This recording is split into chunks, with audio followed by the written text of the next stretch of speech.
Well, thanks a lot for staying with us here on Sunrise Live on E as we continue with the conversations this morning. Now, as we've begun the process of absorbing and coming to terms with the fact that the country has been downgraded to junk status, it is important to understand exactly what that means, especially when it comes to our pockets as well as the country as a whole. So our guest this morning in studio will be helping us get a better insight in terms of what does the ratings downgrade mean and also how can we become better equipped. So we're joined by the Managing Director for Bear Run Investments, Nelisiwe Masango, as well as Dr. Azar, Jammine, who is no stranger to the Sunrise Show as the Director and Chief Economist at Econometrix. We invite you as always to be part of our conversation this morning. We know that you can also leave your comments on our Facebook and Twitter pages. Just to remind you of our number though, it is 011 447 1742, alternatively 2570. So we look forward to engaging with you in conversation. Thank you so much to the both of you for joining us this morning. Thank you for having me. So they always say ladies first. So Nelisiwe, you know, it's quite an interesting aftershock that the country is dealing with, and never mind the fact that we're into protests this morning.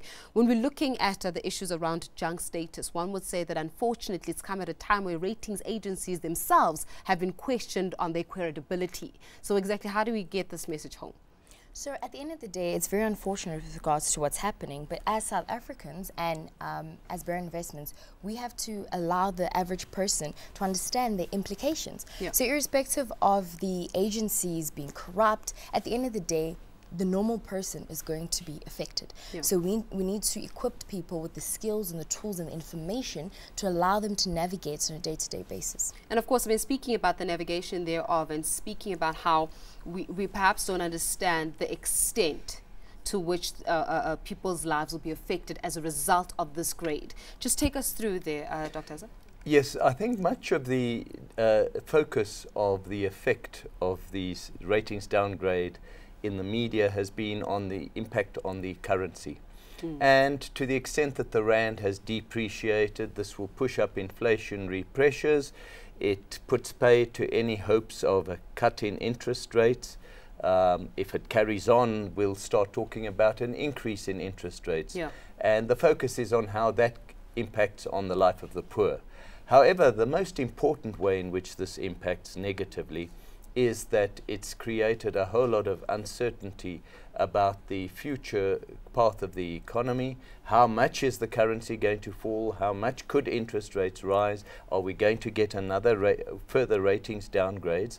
And that is very negative for the desire of businessmen, whether local or foreign, to invest in new projects, which in turn are the source of job creation. So at the end of the day, what we are seeing is that capital investment is declining, and with that the amount of jobs being created in the economy is declining. In fact, the economy is shedding jobs, and that's how it really impacts on the man in the street. Now, of course, let's see, on a top effect in terms of the conversation in itself, one would say that obviously when it comes to issues around the downgrade, it affects investment, as you just rightfully mentioned, Dr. Azar. We're looking at issues around how is it that there's less currency, almost there's less money to go around as well, therefore meaning that we are not necessarily a country where we'll get a return on investment in terms of the outlook now. So people are listening to this conversation thinking, okay, I might not get a job, understood.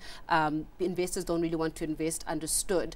But I'm still not feeling it because I either rely on social grants or I rely on oh, I'm a call center agent, so it doesn't really affect me. Break it down for me.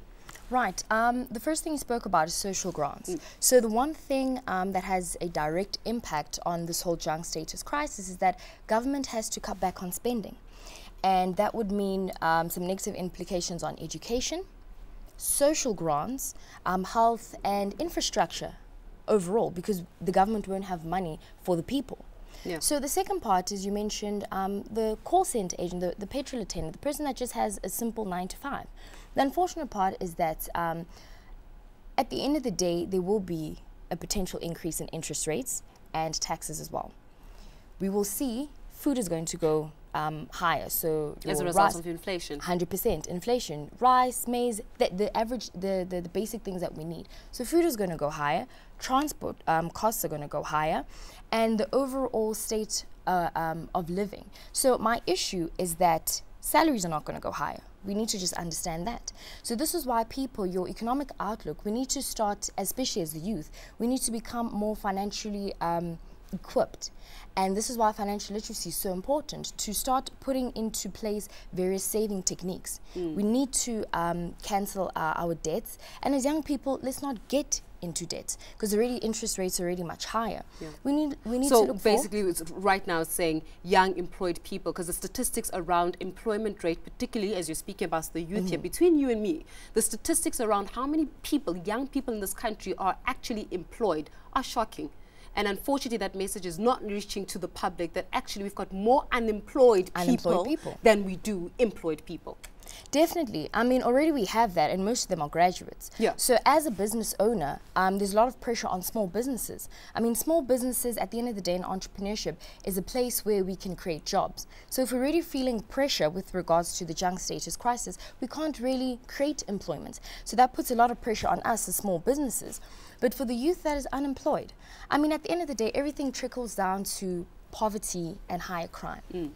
So on a day-to-day basis, South Africans will probably be affected by more crime, more poverty, more people relying on social grants, and already the government doesn't have enough money to spend, and government expenditure has to be decreased. So already a lot of people rely on public transport. Petrol prices are going to go high, taxi fares are going to go high. So at the end of the day, there's a negative overall outlook with regards to the economy. How then do we counter that, Dr. Azar? How do we counter that? Basically, you need a complete restructuring of the South African economy. And the starting point is, as Nelisiwe suggested, education. Because with education, people become empowered to be able to start doing things for themselves, not to rely on government. And yes, there may be rising unemployment amongst graduates, but it's really far, far lower than the unemployment rate amongst people who just have an ordinary matric or don't even have a matric. Absolutely. So the probability of finding a job once you do get a tertiary qualification is much, much higher. So that is the path to do it. But you can't get there if, for example, 1 in every 40 kids that begins school ends up with 60% for mathematics in matric. 1 in 40, just 60%, let alone 70 or 80%. Are we, I'm going to ask this question, and I really would like an honest answer from the both of you. Are we working on a ticking time bomb here, where we're having wonderful media statements and media coverage, policy debates, junk status here, defend the president, for the president, etc.? Are we as a country on a ticking time bomb when we don't understand the fact that at the end of the day, it's you and me who are going to be the ones that are bearing the brunt for this political discourse, therefore affecting the economic discourse as well? I mean, at the end of the day, and so it's a great question that you ask. At the end of the day, it's about how you look at the world. So when it comes to finance, there's a lot of psychology behind the way that people want to spend. So the glass is either half full or half empty. You can always capitalize on a vulnerable economy. And even though the rand is depreciating, and we see in the beginning of the year it was about 12 rand 96, now it's sitting at about 13 rand 83, why not start making money in dollars? So for every $1 that you are generating in South African rands, it becomes more. And that's why people should then start educating themselves and looking at alternative source of income, such as trading the stock market, trading the derivatives and forex market, to actually capitalize and put themselves in a position whereby they're not as affected. You mentioning a point where there's actually a base to start from. Give me a solution where I've got absolutely nothing to go with, because I mean, foreign investment in itself requires an initial startup capital anyways. Can I say one of the problems is that when people do get educated, they're tending to get educated in areas that are not needed by the economy. What we desperately need are people who can actually produce things and actually fix things. In other words, plumbers, electricians, builders, that kind of thing. Not just people who study law and politics and that kind of thing. That's what we need. Okay, so on the other side of things, we've got, unfortunately, it was the finance minister, Nelisiwe, who made the statement saying we are unlikely to go into junk status. Then we did go into junk status, but now the banks have come out to say, listen, they will actually work together with the finance ministry to make sure that everything gets back to normal or the situation normalizes? Could that aid us? No, definitely, without a doubt. I mean, once we have financial institutions and government working together, it's going to make the lives of the average South African much better. Yeah. But we, as especially the youth, and I talk directly to the youth because we tend to spend unnecessarily. This is why we need to start saving. We need to create a culture above all else. The one thing we need to learn from this junk status crisis and all of this is that we need to create a culture from a young age where people understand that saving is key. Because irrespective of economy, throughout the ages, fluctuates. Sometimes you're in recession, sometimes you're in a booming market, but at the end of the day, if you have the basics and the foundations of adequate financial planning and adequate financial techniques in terms of savings and cutting down on debts and supplementing income, like I said, irrespective of how the economy fluctuates, you'll be able to sort of overcome it.